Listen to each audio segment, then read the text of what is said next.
Hi all, வணக்கம். Welcome to Tarun food court. இந்த வீடியோவில் புதினா சட்னி எப்படி செய்கிறதுன்னு பார்க்கலாம். ஃபஸ்ட்டு ஒரு கைப்பிடி அளவுக்கு புதினாவை நல்லா கழுவிட்டு எடுத்து வச்சுருக்கேன். அடுத்ததாக ஒரு கடாயில் ஒரு டீஸ்பூன் அளவுக்கு ஆயில் ஆட் பண்ணிக்கிறேன். எண்ணெய் நல்லா சூடானதுக்கப்புறமா ஒரு பாதி போல் வெங்காயத்தை ரஃப்பாக கட் பண்ணி வச்சுருக்கேன், அதையும் சேர்த்துக்கிறேன். வெங்காயம் சேர்த்ததுக்கப்புறமா காரத்துக்காக 2 பச்சை மிளகா, கூடவே ஒரு குட்டி பீஸ் இஞ்சி சேர்த்துக்கிறேன்.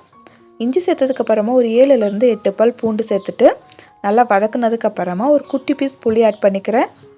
புளி சேர்த்ததுக்கப்புறமா திரும்பவும் நல்லா வதக்கிக்கிறேன். வெங்காயம் பச்சை மிளகாலாம் ஒரு அளவுக்கு வதங்கினதுக்கப்புறமா க்ளீன் பண்ணி வச்சுருக்கிற புதினா சேர்த்துக்கிறேன். புதினா சேர்த்துட்டு 1 நிமிஷத்துக்கு நல்லா வதக்கிக்கிறேன். புதினா நல்லா சுருண்டு வர அளவுக்கு வதக்குனாவே போதும். 1 நிமிஷம் வதக்குனாவே இந்த அளவுக்கு நல்லா சுருண்டு வந்துடும். இது சூடு நல்லா ஆறினதுக்கப்புறமா ஒரு மிக்ஸி ஜாருக்கு மாற்றிக்கலாம். ஒரு மிக்ஸி ஜாரில் ஒரு 1/4 கப் அளவுக்கு தேங்காய் துருவல் ஆட் பண்ணிக்கிறேன். தேங்காய் துருவல் சேர்த்ததுக்கப்புறமா வதக்கி வச்சுருக்கிற புதினா, வெங்காயம், பச்சை மிளகாய் இதெல்லாம் ஆட் பண்ணிக்கிறேன். வதக்கி வச்சுருக்கிற புதினா சேர்த்ததுக்கப்புறமா ஒரு 2 டேபிள் ஸ்பூன் அளவுக்கு பொட்டுக்கடலை ஆட் பண்ணிக்கிறேன். இதெல்லாத்தையும் சேர்த்ததுக்கப்புறமா ஃபைனலாக இந்த சட்னிக்கு தேவையான அளவுக்கு உப்பு சேர்த்துட்டு கொஞ்சம் போல் தண்ணி சேர்த்துட்டு ஃபைன் பேஸ்ட்டாக அரைச்சிட்டு வந்துடுறேன்.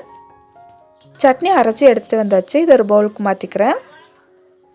சட்னி ஒரு பவுலுக்கு சேர்த்ததுக்கப்புறமா மிக்ஸி ஜாரில் கொஞ்சம் போல் தண்ணி சேர்த்துட்டு அதையும் இது கூடவே ஆட் பண்ணிக்கிறேன். அடுத்ததாக கடாயில் 1 டீஸ்பூன் அளவுக்கு ஆயில் சேர்த்துக்கிறேன்.